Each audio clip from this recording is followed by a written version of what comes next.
Good morning, and happy Aloha Friday from the farm. Welcome to another episode of Thinking Outside the Soil, where I get to talk story about the farmers and ranchers using hydroponic practices to grow the crops and creatures we need to eat. And I am your host, Seany Alfalfaseed. Thank you for being with us on this beautiful morning. Got to see the volunteer I taught yesterday using the Sprouting for Success system, and he's got it down, so it's pretty neat to see.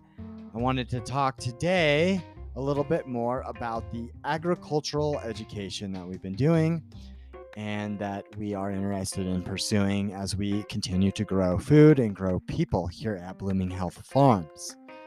You know, education, it comes in a lot of different ways.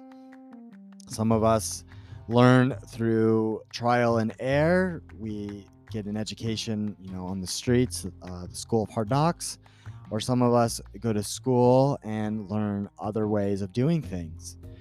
My first days learning how to do hydroponics and aquaponics were spent feeding fish.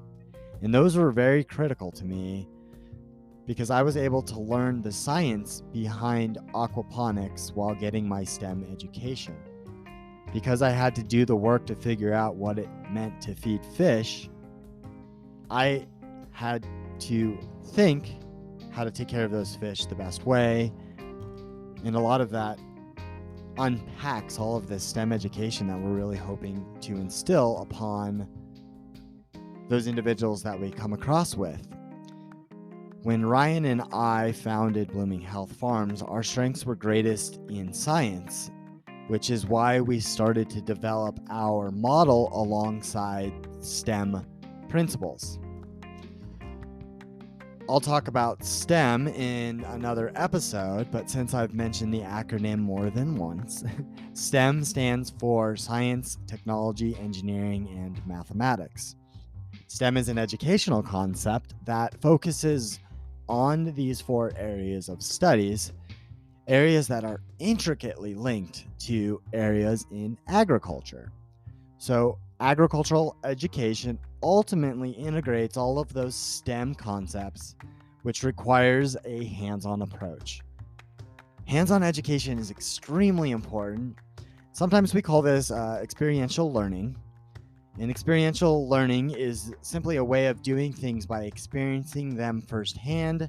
It's kind of like when we go on a trip and we get to see things with our own eyes or touch them and feel them instead of just reading about it in a book. And it's one of the reasons why I believe that agriculture offers opportunities to create so many different types of leaders in our world. But real quick, since I got you here, if you could be so kind as to leave a review, let me know what you've enjoyed so far or what else you would like to hear. And don't forget to let others know why they should stick around and listen too. Now, I did bring up agricultural education in episode 47 in context of working with one of the local agricultural educators. And I am excited that we'll get to hear from here soon.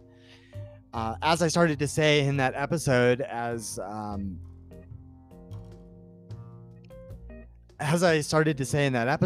agricultural education is a combination of classroom instruction and hands-on or experiential learning in the areas of agriculture. But also, when we look at agriculture, we have to think of the food and natural resource systems that play a different role within those.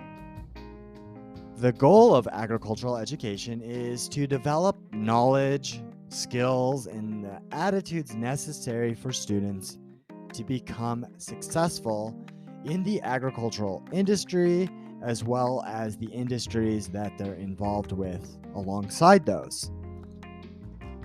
Ag education programs will typically cover topics that cover things like animal science, which we get to use and see here a lot with our fish and our chickens.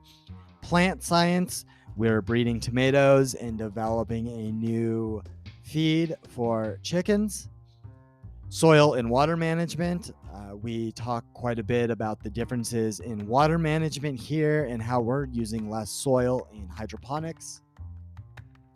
Ag education covers the topics that go beyond just the science as well, like economics and agribusiness. And I've mentioned that the farm is at the very core a business. And we are running a nonprofit farm, and even as such, a nonprofit in and of itself has to generate enough revenue to be sustainable. Most agricultural education curriculums, most of the coursework is designed to provide students with a very well-rounded education that is going to prepare them for a variety of careers in agriculture, depending on what it is. There are a lot of different fields. I mentioned some of them just a moment ago, but this could include things like the actual production agriculture out there, growing the food, processing the food, or it is like the agricultural business aspect, the buying, selling, procuring, or perhaps it's teaching, like we've had the opportunity to work with some ag educators, or it is education and research, which is where we're more focused on here with Blooming Health Farms, the teaching, education, and research part. Now, ag education programs usually include different opportunities for their students so that they can participate to get these hands-on experiences. One of the most recognizable opportunities for students is this thing called their Supervised Agricultural Experience, or SAE. And this is essentially a hands-on type project that's developed between a student and someone in the agricultural industry to meet their desired goals. So it's much like what Mrs. Pierce's kids are doing with me over at the Greeley West Greenhouse.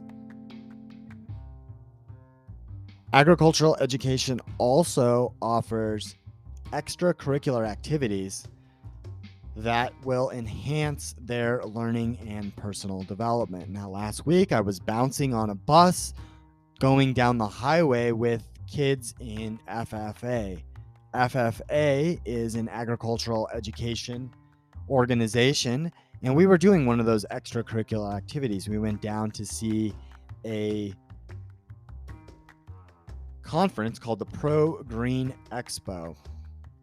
So it's an industrial trade show, which is going to be very relevant to the kids in that program. Most of them are focused on the horticulture industry, and we're trying to bring out some of them into the more niche hydroponics aspect of that. What's really neat about those agricultural field trips, if you will, those different extracurricular activities, is that the kids don't realize that they're actually developing important life skills like leadership, teamwork, networking, those low, soft skills that they need to be successful. We believe, and we have seen, that it's because of the success of agricultural education programs like FFA that we have wanted to model those programs and put our own unique angle on it. An angle that we hope will be able to help at-risk youth become the future leaders rather than future failures. Now, we're still small and finding the proper funding, but I do know that it is our agricultural entrepreneurship with chickens and plants that will grow our farm and grow our mission so that we can keep growing food and growing people. But that is all I have for us on this Aloha Friday. If you've enjoyed this or any previous episodes, be sure to follow the show and give it a rating and review. Leave us some stars, and if you could be so kind as to let me know what you like and why others should listen too. so that they don't miss out on becoming part of the next agricultural revolution. Join us again tomorrow, and thank you for being with us on another episode of Thinking Outside the Soil. Take care and have a lovely day.